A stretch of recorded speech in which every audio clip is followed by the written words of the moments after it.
Hey everybody, today we're going to be doing a little bit of a different video. I know that I usually do cosmetic stuff to the car, but today we're going to be doing a transmission flush on it. I'll make sure to be putting everything below on the comments as far as links.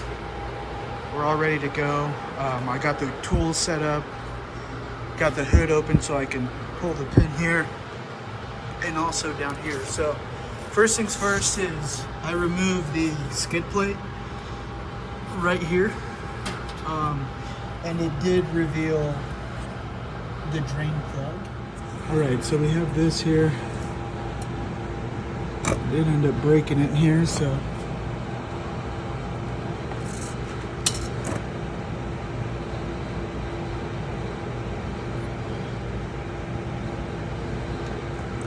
there we go.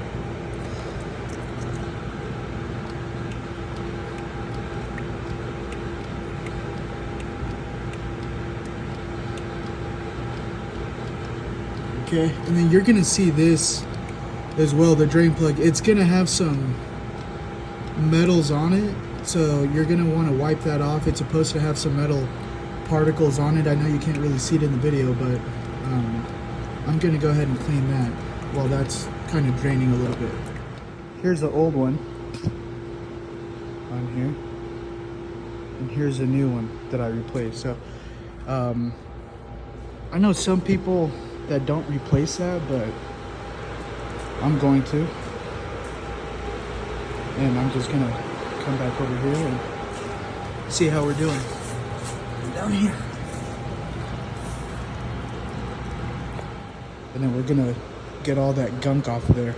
And I'm also gonna replace this O-ring as well.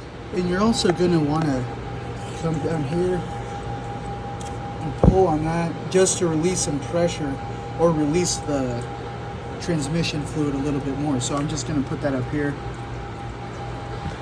and it should still be almost done. There, so.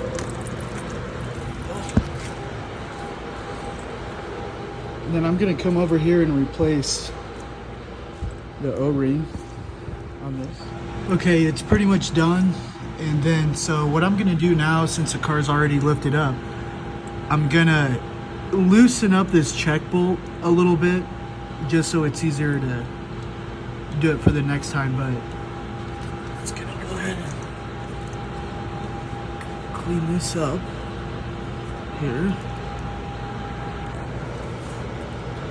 Put that back on there.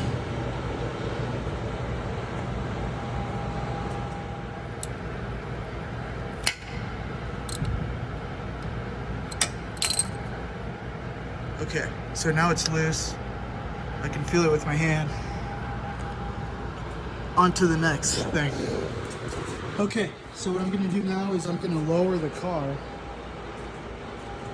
and after I lower the car, I'm gonna get all the stuff out of the way here, but I'm gonna put the oil pan back here just because when I take that check bolt out, it's still gonna drain a little bit, so I'm gonna want to put that back on there because oil will still kind of come out of there. And yeah, we'll go on to the next process. So lower the car, loosen up that check bolt, put that oil pan back under there. So next we're gonna put the fluid in here. And you want to do this nice and slow so you don't overfill it. So make sure that you do this process nice and slow, and then we're going to put the plug back on and turn on the car. But right now I'm going to fill her up and go on to the next step. All right, I ended up putting 4 quarts of the HCF2. Here it is. In here. Now we're going to take this out here, and then we're going to go put the plug back in right here. So now what we're going to do is we're going to turn on the car, and what we're going to do is we're going to go through all the, and I'm sorry my car is so dirty. We're gonna go through all the gears here, but I do like that the temperature is kind of right where it needs to be. So right now it's a little cold. So what I'm gonna do is I'm gonna hold it at 3 RPM, and that's gonna take us several minutes, just so everything's kind of even there. So yeah, I'm gonna wait a little bit for this to kind of heat up a little bit, and then I'm gonna go through all the gears and I'll show you how to do that in 1 second. And one more thing, guys, common sense, but just make sure that your e-brake is on when you're going through these gears and your foot is on the brake, just for extra measure. I know that's kind of basic shit, but yeah, I mean, it's just the little details like that. So I'm just gonna wait a little bit once again until the temperature gets up, and then I'm gonna do the gear change. You're gonna wanna go through these gear changes at least 3 or 4 times. Hold it at each one for about 3 seconds, restart, do it again. But I'll show you how. Now that the car is going up in temperature, I'm gonna hold this for 3 seconds.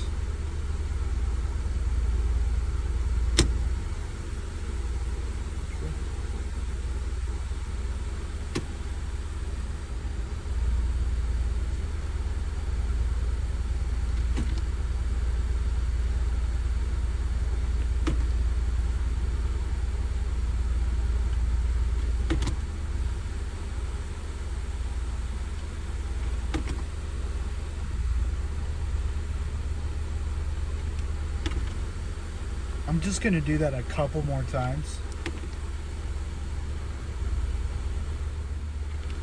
Okay, I'm on my last round here, so I did it 3 or 4 times, just to be sure.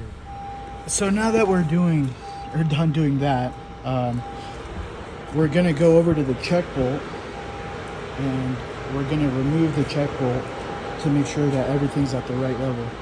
Now, you're obviously going to want to do this at a flat surface, just so it gives you the right readings. And it's going to be a little difficult for me to show you exactly where the drain bolt's located, but I'll try my best and stick my hand in there. I can see the pin, and it was a little bit of a mess, but it's going to be located right behind, literally right behind here. So that's why we loosened up the drain bolt down there, so it makes it easier. And so now I'm just going to remove this, and you're going to have a little bit of drainage coming down from under there. So I'm going to let that kind of drain. As you can see, it's the drain bolt is fluids coming out of there, and then when that's done, I'm gonna put it back on and we'll be ready to go. So you can see the drain bolt after I remove it. I'm just gonna let that stuff come out, and my pin is sitting right under there. So make sure everything's at the right level. The drain bolt is right here. So I'm just gonna wait for that to drain a little bit more, and once again, make sure everything's at the right level. Guys, I want to apologize for not fixing the rest of the video, or not finishing it. After that drain bolt is kind of done draining, you want to obviously put that back on there nice and tight with the 12mm socket. Then after that, you're good to go. Make sure you like the video. Make sure you subscribe. Let me know what video I should, do next. I was thinking about some rims, or I don't know, maybe some airbags in the future. But for right now, once again, once you see that leftover transmission oil, put that thing back on there, tighten it up, you're good to go. That was the last bit of it. Sorry I didn't record it. Let me know if you have any questions. Thanks again.